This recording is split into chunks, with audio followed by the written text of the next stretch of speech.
Okay, so, hello. I'm going to turn myself around a minute. Hello. Hi. Me and Pugs. It's Marald. Hopefully you can see me. Hi. I promised I would show how to do a seam. Let's see if I can turn the camera around actually. Nope, that does a screenshot. Can I turn you around? No. Okay, let's stick to doing it like this. Hi. I'm Amanda. I'm a novice at YouTubing. I ain't no YouTuber. Oh, I've got a really runny nose today, I apologise. It's my bugbear. Right, so I'm going to show you what you would do if you were to... This is just scrap. So you're going to just have to pretend like this is a pair of trousers, but like a really weird pair of trousers. So I'm going to show you what it would be like if you were to try and make a pair of trousers that... So for example, a pair of trousers or a skirt. So this is a fake waistband. It would work as a waistband if it was a really small person. I don't know. Pug. Actually, Marald, don't think that would fit you. Try to prevent the sneeze because I don't want to have to run off. Anyway, I'm going to show you. So I will stitch together two pieces, just roughly, quickly, and just mimic a skirt. Turn the machine on. And this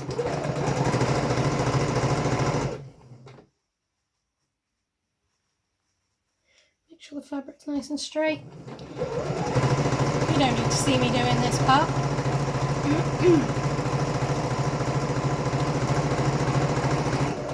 Dying of non-existent COVID.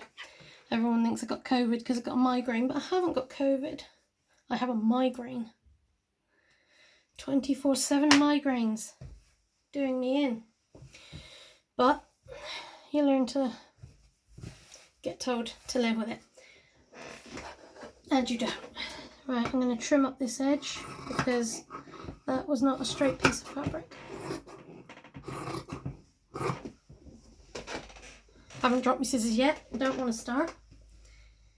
And so I'm not going to sew them shut because that would be stupid. So I've just done that as a normal seam like that. And then you would flatten that out when you're done. Just a normal 1/4 inch, 3/8. Anyway, I put it along the edge of the foot. So imagine this is your waistband, and you've stitched it on.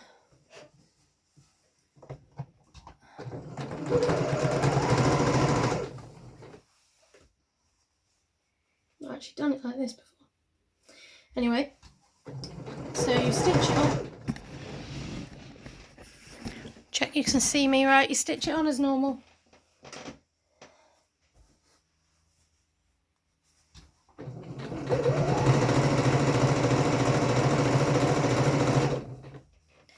And obviously it's not the same length, but that's okay, we'll trim it.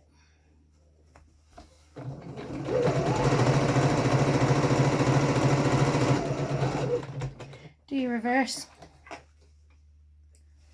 So you get to the end and you're like, yeah, brilliant, I finished my seam, and then, oh shoot, it's on the outside. It happens. I'm gonna be honest, I've not ever had any of these cock-ups, but I don't want to jinx myself. Don't stress. I'm gonna trim that edge. Don't stress yourself out, you can fix this. In fact, this is actually a really good thing to do. I'm wasting this fabric. This is really crap fabric. This was like £3 a metre and it's the flimsiest, crappiest fabric. And it's been up there for ages. So what you're going to do is you've done your normal seam allowance where you've got your foot against the edge there. You're going to trim all that. You're going to trim right up to the stitching. So careful not to stick to... 1 second, I'll be back. And I'm back. Sorry, didn't want someone coming upstairs in the middle of my video. So that's the downside. Sometimes people might interrupt a video. That's never happened before. People don't normally. Anyway, normally I just have pugs. Don't mind being interrupted by pugs. So you're going to trim as close as you can without going too close to take your stitching out, because that wouldn't be good. Don't want to get to the next step and your stitching come undone.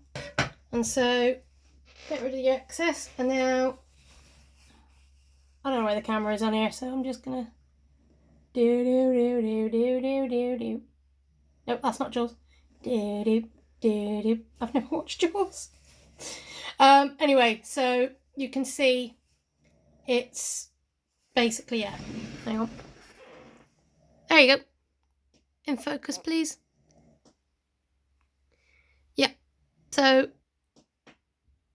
it's really close. Anyway, so now back around here. You're going to fold and bring this to this side so that the right sides are together, and you are going to stitch. So this bit here, fold it back, this bit here you're going to stitch right up against that, but not too close, because otherwise when you turn it back you're going to have this showing back to here. Right there. Got to try and get everything right. I haven't got one of these fancy setups. I've seen these fancy YouTube setups. I wish. I ain't got one of these modern angled sewing machines. I'd love one of those. Actually, I said that and there's my embroidery machine in the background. My nanny gave me that. Right, so fold it over. Just having trouble folding it, is that right? Then all this stuff can go scrap store tomorrow. I'll make use of that. And so if you do it again, I usually put the foot up against the machine again. Nice seam allowance then. Take your time, there's no rush to get it, just to make sure it's all in nice and neat. You can even iron it if you're one of those that likes ironing. I'm not one of those that likes ironing. I hate ironing. I use the iron just for interfacing and for like looking messy. I don't even own an ironing board. I'm sad like that.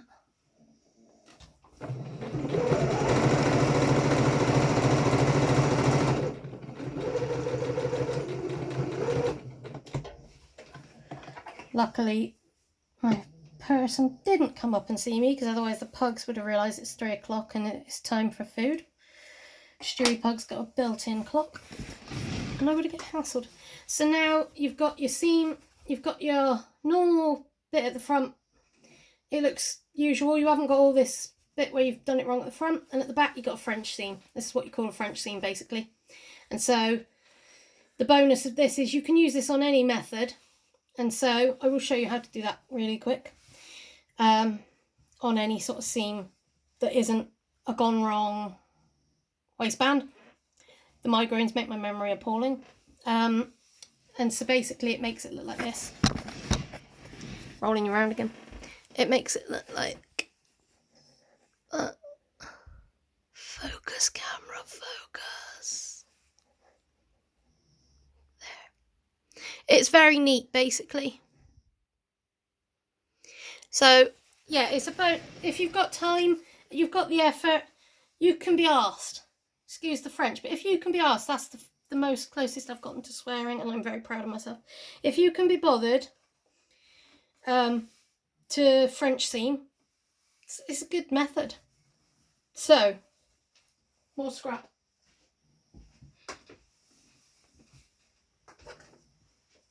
Gonna cut this up. It's a really good method to do. So if you want to make anything, you can do this with any fabric. As far as I know, you can. My nan taught me this. It's a really good method. I never use it. I'm rubbish. So when you're going to do anything, so say you're making trousers, you're going to put your side seams together, wrong sides together. Stitch. stitch along.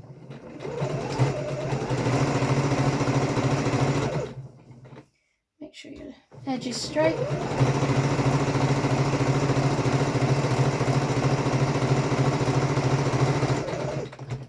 This was a table of rubbish before, but I've just sorted it out to make room for my Janome memory craft. My nanny very kindly gave me about 400 years ago, and I've only just got round to learning it. Again, you're going to trim the edge right up to the edge,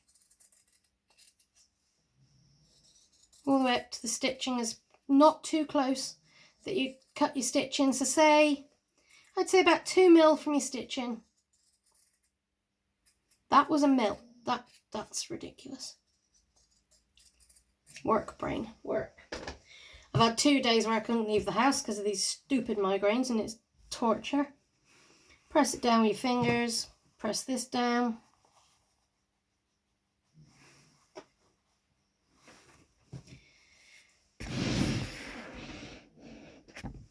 I need a fancy setup. I would like YouTube. I have got YouTube. I don't need a fancy setup. My videos are ridiculous. They are my pugs being silly, but they're popular. But I would like some sewing stuff. And then again, just a nice seam, and then all the way across. And you can do this on all your seams. Don't think it'd work with things like zips somehow, but obviously you could do it before putting a zip in.